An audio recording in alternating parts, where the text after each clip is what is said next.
you so much for joining us on the program. This is Aviation This Week on Channels Television. I'm Bukola Joe Oketumbi, and you're most welcome. The United States may ban laptops from aircraft cabins on all flights in and out of the country as part of efforts to protect against potential security threats. That's coming from the U.S. Homeland Security Secretary John Kelly. The United States says there are plans to raise the bar on airline security, tighten screening of carry-on items because terrorists are bent on creating havoc on carriers on U.S. soil.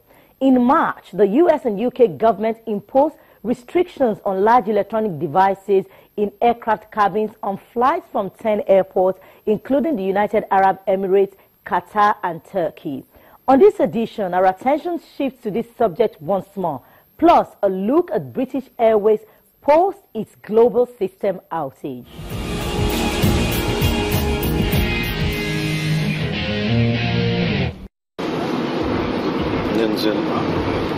Terror attacks against the aviation industry are not new. They began in the 1960s with a wave of Palestinian terrorism. However, it was the September 11, 2001 terror attacks on the United States World Trade Center that opened the world to the seriousness of aviation terrorism and its potential dangers. On October 31, 2015, a Russian Airbus crashed in the Sinai Peninsula, killing all 224 passengers on board. The force of the blast on the plane was equivalent to 1 kilogram of TNT explosion. On February 3, 2016, a bomb blew out a passenger shortly after takeoff from an airport in Somalia. In March 2016, 2 suicide terrorists blew themselves up at the entrance of the International Airport Terminal in Brussels, killing at least 31 people and injuring several others. Another airport attack took place in June 2016 in Istanbul, Turkey. During this attack, 3 terrorists opened fire in the departure terminal, killing more than 40 people and injuring over 100. Perhaps with these incidents in mind, the US and UK governments recently placed an in-flight ban on consumer electronics bigger than a cell phone. The US ban applies to non-stop US-bound flights from 10 international airports in Amman, Jordan, Kuwait, Cairo, Istanbul, Jeddah, Saudi Arabia, Casablanca, Morocco, Doha, Qatar, Dubai and Abu Dhabi in the United Arab Emirates. That's about 50 flights a day, all on foreign airlines.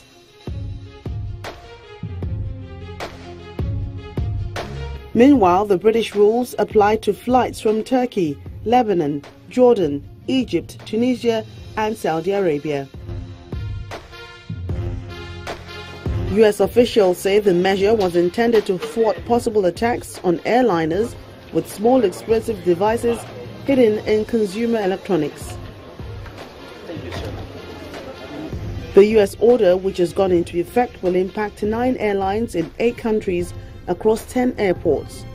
Airlines affected include Royal Jordanian, Egypt Air, Turkish Airlines, Saudi Arabian Airlines, Kuwait Airways, Royal Air Morocco, Qatar Airways, Emirates and Etihad Airways. However, the president of the International Air Transport Association, IATA, Alexandra de Uniac, believes the British and US bans are not sustainable in the long term. For him, the current measures are not acceptable as a long-term solution to whatever threat they are trying to mitigate. He says even in the short term, it's difficult to understand their effectiveness, and the commercial distortions they create are severe. An appeal has gone out to the concerned governments to work with the aviation industry to find a way to keep flying safe without separating passengers from their personal belongings, especially electronics.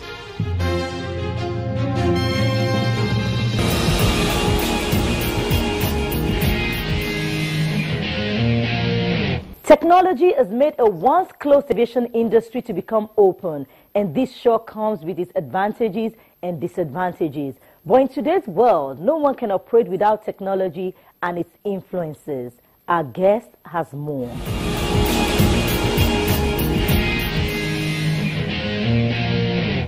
the issue of terrorism actually is a global problem.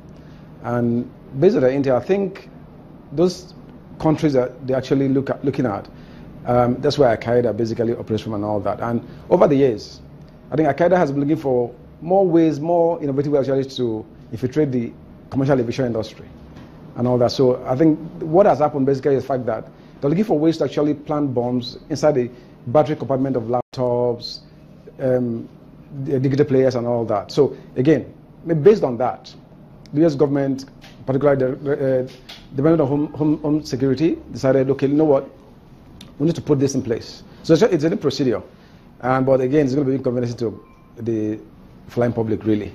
Looking at that regulation in terms of threat, trying to do the threat analysis, okay, it's a lot easier to fight fire within the cabin rather than the luggage compartment, really.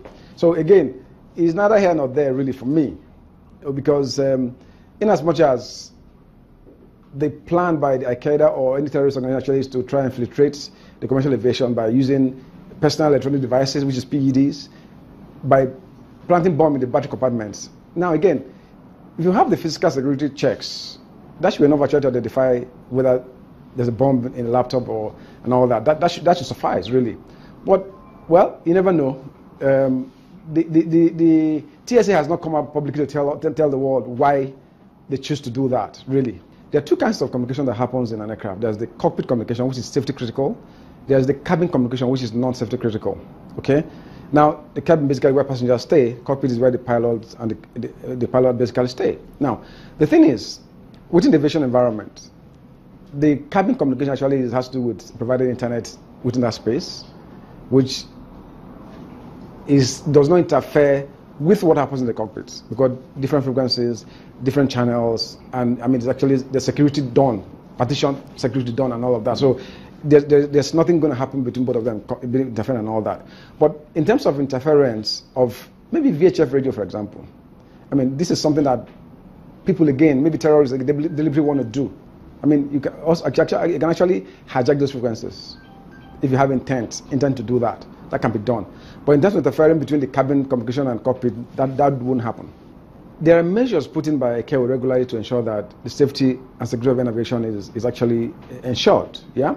But again, there are people who are there having hideous, intent to cause catastrophic issues and all that. So again, the aviation needs to go ahead of that, be ahead of that curve of those people. We need to think like they think and act like they act, so that we can actually prevent from that happening. So looking at safety and security of aviation is actually still very safe, because there are things that we put in place in various aviation environments to ensure the safety of air navigation and all that. But it's still safe. But that doesn't mean that it's foolproof. It's something that is basically happening because you know why this is so? Because of technology advancements. Everybody wants to be efficient and effective and reduce costs. So airlines are going to technology.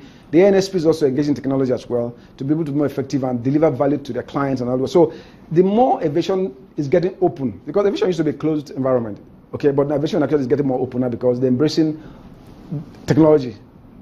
So right now, the way it is, they're actually doing all kinds of things on the cloud, on the internet space and all that. So you're opening more aviation more to the public domain, unlike what happened before. So again, aviation as a way was not prepared for this, because most of the equipment and systems and technology that we had before now were not prepared for cyber security vulnerability and all of that. Is now aviation is trying to actually begin to develop mitigation measures to ensure that they protect those aviation systems, whether it's communication, whether it's navigation, whether it's surveillance, whether it's inter-airline communication and all that. It is now aviation is trying to do something about those things now. But before, aviation infrastructure was not made for the open environment, really.